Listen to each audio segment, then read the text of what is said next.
এটা 10টায় শুরু করব। এর আগে স্থানীয় এবং তিনি বক্তব্য রাখবেন। আশা করা যায় উনি 15-12টায় শুরু করবেন। এরপরে কক্সবাজার শহরেই ওনার একটা বড় জনসভা আছে, আমাদের বাকি 3টে আসন, সেখানে উনি যোগদান করবেন। এই যে উচ্ছ্বাস, মানুষের মধ্যে আনন্দ, উদ্দীপনা আমি লক্ষ্য করছি। তো আমার রেজাম্পশন যেভাবে মানুষের আগ্রহ দেখতে পাচ্ছি, এখানে লক্ষাধিক মানুষের সমাগম হবে। উপজেলা হলেও এটা সাধারণ একটা জনসভা হবে না, এটা একটা বিশাল জনসমুদ্র, একটা ওয়েব তৈরি করবে বলে আমি আশাবাদী। কারণ মানুষ ওনাকে নানাভাবে জানে, ওনাকে দেখতে আসবেন, ওনার বলার স্টাইলটা আমরা সবাই পরিচিত, এটা আমাকে পছন্দ করেন। কেউ দেখতে আসবেন, কেউ শুনতে আসবেন, কেউ নিজের আবেগটা কেন প্রকাশ করতে আসবেন। বিশেষ করে নির্বাচনী যে আমেজটা আছে, এটার কারণেই এখানে লোকদের আগ্রহটা বেশি। তো অনেকেই বলে এখন লবণ চাষের পূর্ণ মৌসুম, লবণ চাষিরা সকালে উঠেই মাঠে চলে যায়। আমি আজকে বিভিন্ন জায়গা থেকে ফোন পাচ্ছি, বলে যে চাষিরা ঘোষণা দিয়েছে, পান চাষি, লবণ চাষি, সমুদ্রের জেলে আমির জামাত আসবেন, এই জন্য অনেকে এত ইমোশনাল হয়েছে, বলে আমরা আগামীকাল কাজে যাব না, সবাই আমির জামাতকে আমরা দেখতে আসবো, ওনার বক্তব্য শুনবো। এই জন্য একটা উদ্দীপনা এখানে আছে, আবেগও কাজ করতেছে। এটা একটা আলাদা আমেজ তৈরি করেছে বিদায় আমরা খুব আশাবাদী একটা সফল, ইতিহাসের সবচেয়ে সফল অনুষ্ঠান। এই অঞ্চলের মানুষের আমির জামাতের কাছে কি কি প্রত্যাশা থাকবে যে প্রতিনিধি হিসেবে আপনি? আমি মনে করি জামাত ইসলামের কাছে যে প্রত্যাশাটা করে মানুষ, এবং আমি জামাতের কাছে সেই প্রত্যাশাটা করে, এটা আদর্শবাদী দল হিসেবে জামাতের যে কার্যক্রম অতীতে তারা দেখতে পায়নি, শুনেছে, একভাবে দেখে শুনেছে যে জামাতকে নেগেটিভ নেগেটিভের মাধ্যমে বিতর্কিত করা হয়েছে, অপপ্রচারের মাধ্যমে, এটাই দেখেছে, এটাই শুনেছে।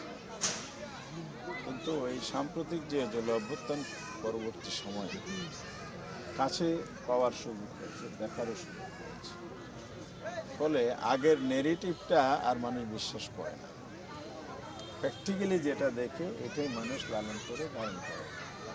5টি সংসদ, ছাত্র সংসদ নির্বাচনের রেজাল্টটা কিন্তু এটা রিফ্লেকশন ঘটেছে। এখানেও তাই, জাতীয় নির্বাচনে আজকে দেশজুড়ে সেটা আশা সে সাড়া জেগেছে। প্রত্যাশা যদি দেশকে সামনে রেখে বলি, আমাদের ফার্স্ট স্লোগান হচ্ছে আমরা করাপশন ফ্রি বাংলাদেশ চাই, আমরা একটা বৈষম্যমুক্ত বাংলাদেশ চাই, অর্থনৈতিকভাবে একটি সমৃদ্ধ বাংলাদেশ চাই, আমরা বেকারত্বমুক্ত বাংলাদেশ চাই, আমরা একটা আধুনিক বাংলাদেশ চাই।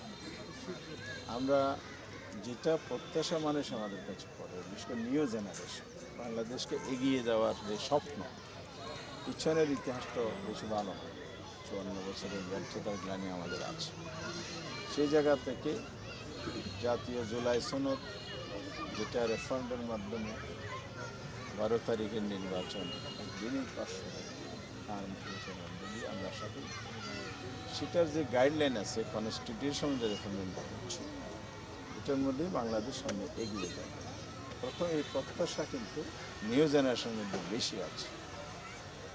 আর জাতীয়ভাবে যে কথাগুলো বলেছি, জামাত ইতিমধ্যেই সেটা প্রুভ করেছে জাতির কাছে তার বক্তব্য। বিশেষ করে জাতীয় ঐক্য গড়ে তোলা, আমাদের যে স্লোগানটা আছে, চলো সবাই মিলে বাংলাদেশ গড়ে, সবাই মিলে বাংলাদেশ গড়ার একটা স্বপ্ন, এটা জাতির প্রত্যাশা, এর মধ্যে দিয়ে প্রতিফলিত। আর স্থানীয়ভাবে একটা ইস্যু, বড় ইস্যু আছে, এটা হলো আমাদের মহেশখালী মাথারবাড়ি ঘিরে যে মাস্টার প্ল্যানটা তৈরি হচ্ছে, এটা আমরা সবাই জানি, জাতীয় প্রজেক্ট 4 পিলার প্রজেক্ট বলছে বর্তমান সিলেট বাজার, সেটা বাস্তবায়নের একটা অথরিটি হয়েছে, Maheshkhali integrated development authority MIDA, বিডার চেয়ারম্যান আশিফুর রহমান চৌধুরী এটা চেয়ারম্যান। এটার মধ্যে দিয়ে ডিপ সিপোর্ট, অর্থনৈতিক অঞ্চল, শিল্পায়ন, ব্লো ইকোনমির হাব হবে এটা, এটা সমুদ্রতে মৎস্য আহরণ, প্রক্রিয়াজাতকরণ। এরপরে এখানে ৬,০০০ মেগাওয়াট বিদ্যুৎ উৎপাদন হবে। এলএনজি যে গ্যাসের যে টার্মিনাল এখানে যেটি আছে লোডিং আনলোডিং হবে, সব মিলিয়ে বিশাল একটা কর্মযন্ত্র। তা আমি যেমন নিজে এগুলো অ্যাড্রেস করবেন, মানুষের সেটা আশা করে। লোকাল ইস্যু হিসেবে লবণের ন্যায্য মূল্যটা মানুষের প্রাণের দাবি, যেটা নিয়ে আমি দীর্ঘদিন সংগ্রাম করছি। সরকার 1 লক্ষ মেট্রিক আমদানি করার অর্ডার দিয়েছিল, এটা আমরা আন্দোলন সংগ্রাম করে বাতিল করে দিচ্ছি। আমরা এখন দাবি করছি ন্যায্য দাবি নিশ্চিত করতে হলে লবণ সরকারিভাবে গোদাম তৈরি করে এটা ক্রয় করতে হবে। পর্যাপ্ত লবণ আছে, সারপ্লাস লবণ উৎপাদনে আরও বাড়ানো, ফ্যাসিলিটি বাড়িয়ে যদি করা হয় এটাকে রপ্তানি পণ্য করা সম্ভব। মহেশখালের মিষ্টি পান খুব নাম করা, সাংবাদিক ভাইদেরকে আজকে মিষ্টি পান উপহার দিতে পারবো কিনা আমি ব্যস্ত আছি, তো পান খাওয়াইতে পারবো আজকে।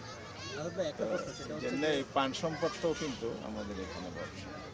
এক স্যান্ডেলে আমিরে জামাতের প্রোগ্রামকে কেন্দ্র করে দেশের বিভিন্ন জায়গায় বের করতেছে তারা আমিরে জামাতকে ক্ষমতা অর্জন করেছে।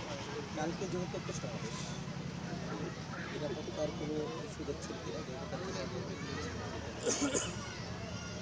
আমি জামাতের যে বক্তব্য নিয়ে তারা করছে, এটা আমি মনে করি রাজনৈতিকভাবে ভোটকে সামনে রেখে, নির্বাচনকে সামনে রেখে তাদের একটা পলিটিক্যাল স্টাইল। তা এটা জনগণ কীভাবে গ্রহণ করবে সেটা হলো বিষয়। তা আমি মনে করি জনগণ এটা ইতিবাচকভাবে দেখবে না, কারণ নির্বাচনে এই ধরনের পদক্ষেপ, প্রতিবাদী সমাবেশ, এটা সাধারণত আমাদের দেশে হয় না। এটা যারা করেছে এটা আমি সঠিক মনে করছি। সেকেন্ড থিং হচ্ছে সিকিউরিটির পয়েন্টে তো তার শুধু একটা পরিস্থিতির কারণে নয়, শুধু বাংলাদেশ এজ এ হোল কিন্তু সিকিউরিটি নিয়ে সবাই শঙ্কিত। এই জন্য শঙ্কিত ওসমান হাদি যে ঘটনাটা ঘটল, শরীর সঙ্গে প্রকাশ্যের দিবালোকে কল্পনিত জায়গা, এগুলো নিয়ে মানুষ শঙ্কিত। তারপরে শেরপুরে যে আমাদের একজন উপজেলা সভাপতিকে হত্যা করা হলো, এগুলো আমরা সবাই জানি। একটা নারীর উপর সহিংসতা হয়েছে নির্বাচনী প্রচারণা, দেশের বিভিন্ন জায়গায় এই ধরনের ঘটনা বিভিন্ন জায়গায় ঘটছে। তো এসব পরিস্থিতি যদি সরকার নিয়ন্ত্রণে আনতে না পারে, আমাদের একটা জনসভার সিকিউরিটি বড় বিষয় না, এটা ইলেকশনের সিকিউরিটি কী হবে, ইলেকশন পরিবেশটা কী হবে। আমরা যে লেভেল প্লেইং ফিল্ড নিশ্চিত করতে পারছি না এখন, আমরা এই প্রার্থীদের নিরাপত্তা যথাযথ দিতে পারছি না, আমরা নির্বাচনী প্রচারণাগুলো সবার জন্য যে স্মুথ করা সেটা আমরা এখনো পাচ্ছি না। আইনশৃঙ্খলা বাহিনী দেখলাম যে শেরপুরের ঘটনাটায় দাঁড়িয়ে দেখছে শুধু, কিন্তু আলটিমেটলি কী বলে একটা জীবন চলে গেল। এই সব মিলে এটার জায়গায় আমরা কনসার্ন। আমি আশাবাদী হব সরকার, নির্বাচন কমিশন, যারা ইলেকশন ব্যবস্থাপনায় জড়িত, আইনশৃঙ্খলা বাহিনী সহ সবাই যেন ব্যবস্থা নেয়। কালকের জনসভার সিকিউরিটি নিয়ে সবাই কনসার্ন বলে মনে হচ্ছে। যেমন থানা প্রশাসন, এখানে ওসি সাহেব সহ, তারপরে র্যাবের পক্ষ থেকে একটা টিম এখানে আসছে, তারপরে এখানে নৌবাহিনীর ডেপ্লয়মেন্ট আছে, তারাও এ ব্যাপারে সচেতন সজাগ আছে। সব মিলে যা বোঝাচ্ছে সরকার একটা সিকিউরিটি মেজার নেবে। তাছাড়া আমাদের নিজস্ব সিকিউরিটি মেজার আমরা নেব। আমাদের জনসভা বাস্তবায়ন কমিটি আছে, আবার বিভিন্ন ডিপার্টমেন্ট আছে, আমাদের স্বেচ্ছাসেবক থাকবে বিভিন্ন জায়গায়, তারা শৃঙ্খলা মেনটেনের জন্য কাজ করবে। সব মিলে জনগণের সচেতনতা যদি থাকে তাহলে ইনশাল্লাহ এই ধরনের সিকিউরিটিকে মেজরটাকে আমরা মনে করি। সবথেকে বড় কথা তো আল্লাহর ইচ্ছা, যেটা আমাদের দিক থেকে আমরা প্রস্তুতি চলমান আছে। এই জায়গা থেকে আমরা মনে করি যত চ্যালেঞ্জে আসুক জনগণকে সাথে নেওয়া করা